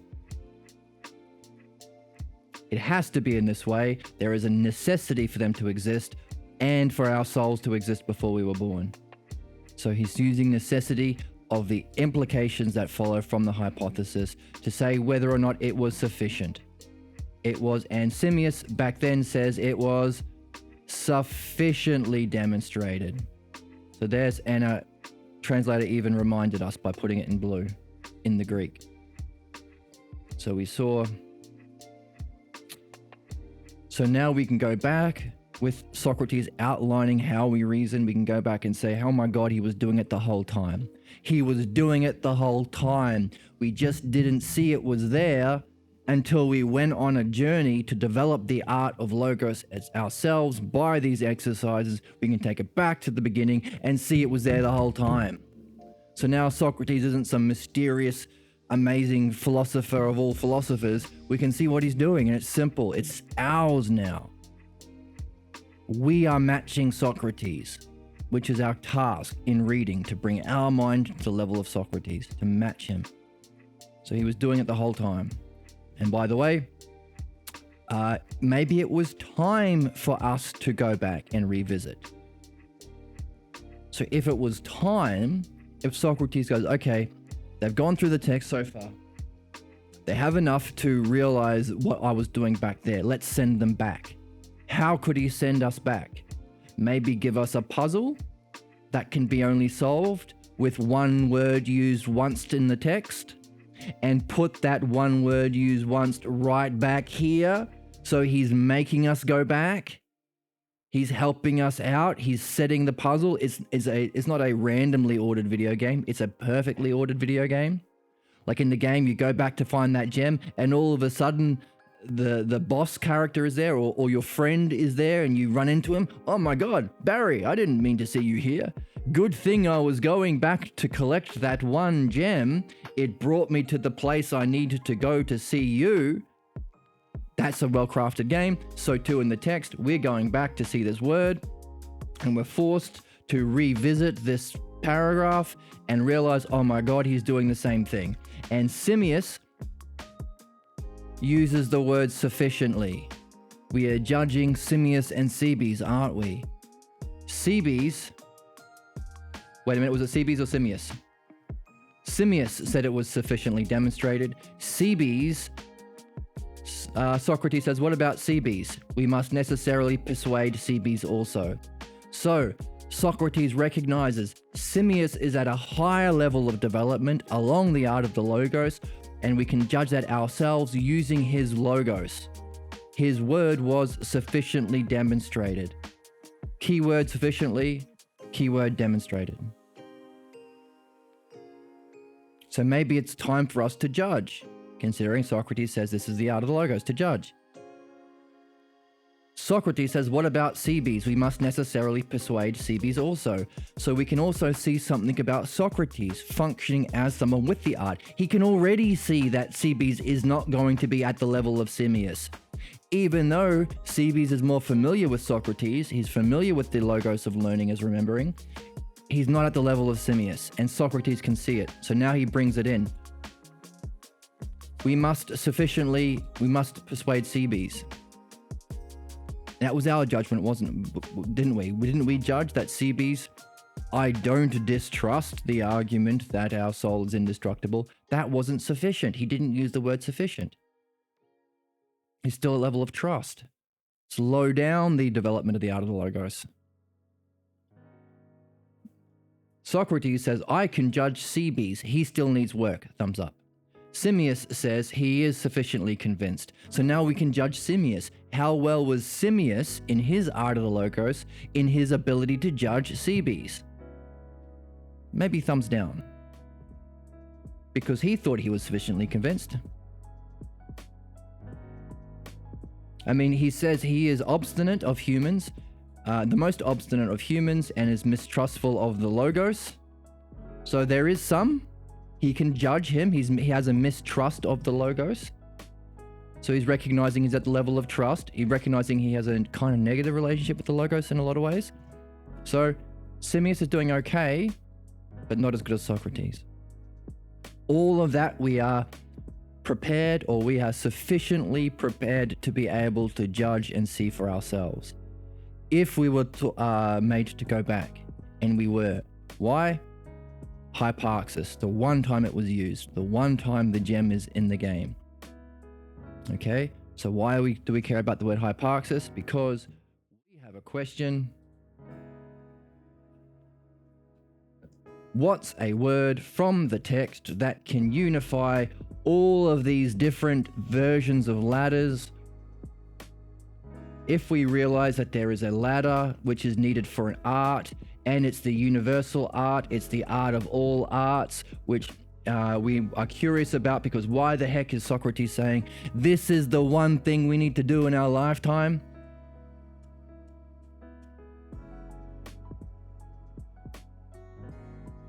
So let's add that in, by the way.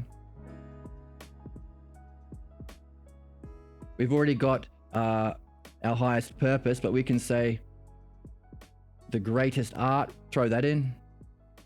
Greatest art. Learn this art of the logos above all other arts.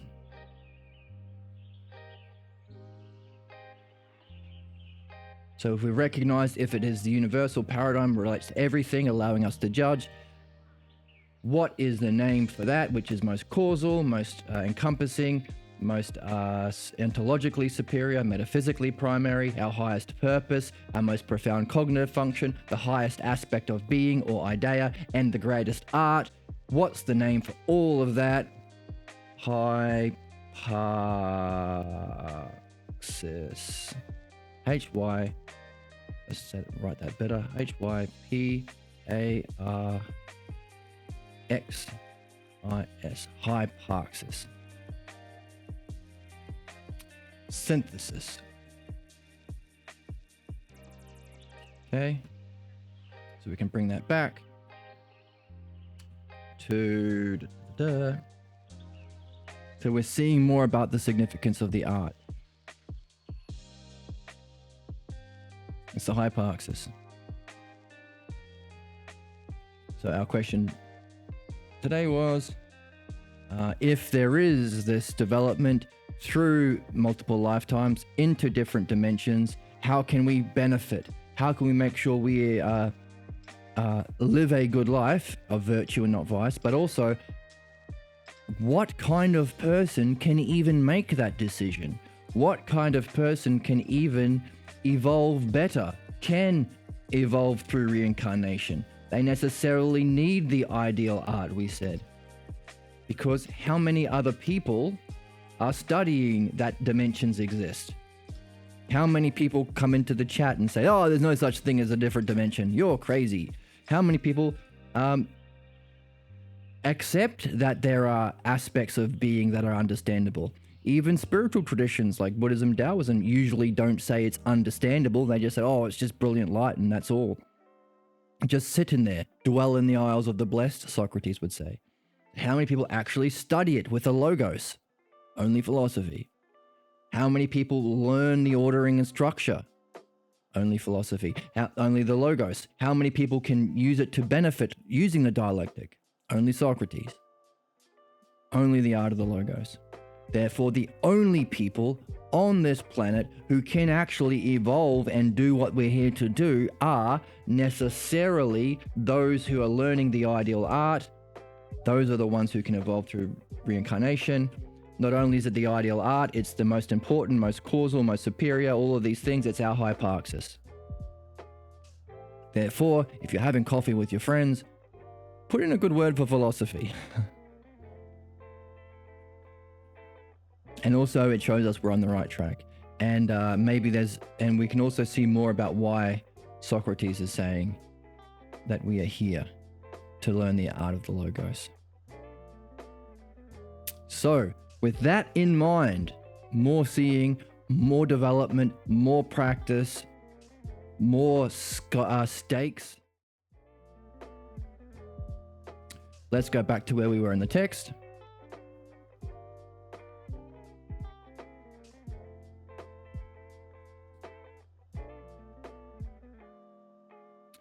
So the last thing we read was, there is no other escape from yourself or from vice except by becoming as good, we better be studying the good and how to get there through that ladder.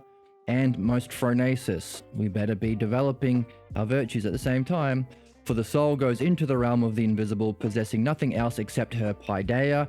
Maybe we have an understanding of what that is now, out of the logos, and the nurture applied to our virtues too, which are said to greatly benefit, there's the idea of art, or also harm the dead.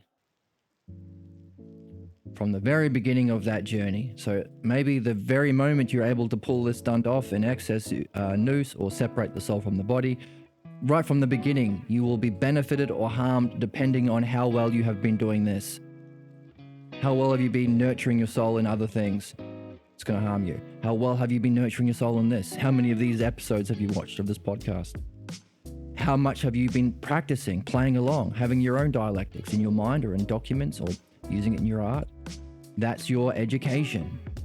So right from the moment you die or can separate your soul from the body, which is the true practice of philosophy, says Socrates, you are going to be benefited or harmed based on your mastery of the art of the logos, the nurturing of that through the virtues, which is why we want to become as good and phronesis as possible. Phrono motatin, the ideal or most phronesis. So we have some direction. On that bombshell, we have some direction. Why we're doing it, why it's the most important thing to talk about at coffee, because hey, what else are you going to be talking about? Whatever it is, you're going to be nurturing your soul in that way. So we're more focused direction, more seeing, more.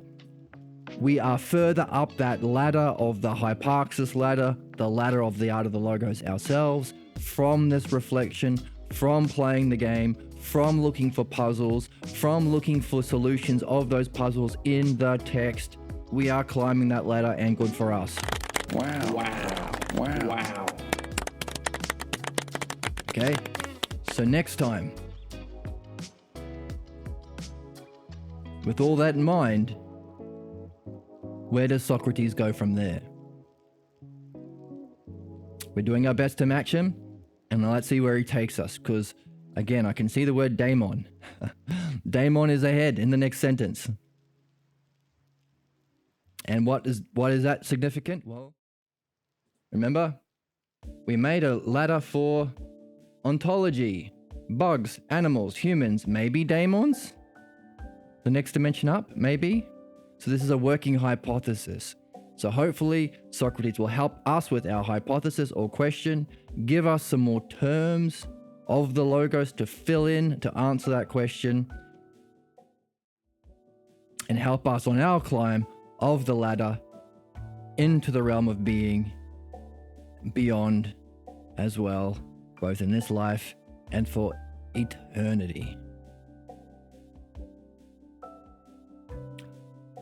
Daemon's coming. On that cliffhanger, I hope to see you next time.